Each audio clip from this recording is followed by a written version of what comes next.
Pada hari ini, dalam tahun 1959, upacara perasmian bangunan baharu Maktab Perguruan Bahasa disempurnakan oleh Duli Yang Maha Mulia Tuanku Abdul Rahman Ibni Almarhum Tuanku Muhammad yang di-Pertuan Agong di Lembah Pantai Kuala Lumpur. Ini merupakan maktab perguruan bahasa tunggal yang terdapat di Persekutuan Tanah Melayu pada ketika itu. Pada peringkat awal maktab ini ditubuhkan iaitu pada bulan Januari 1958, ia ditempatkan di Bukit Senyum, Johor Bahru.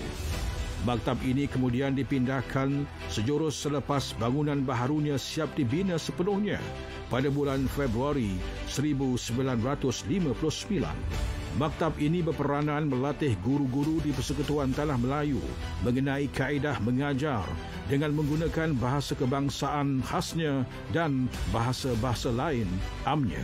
Dengan penubuhan maktab ini, Persekutuan Tanah Melayu mampu mencapai kecemerlangan pendidikan bahasa, sastra dan budaya Melayu.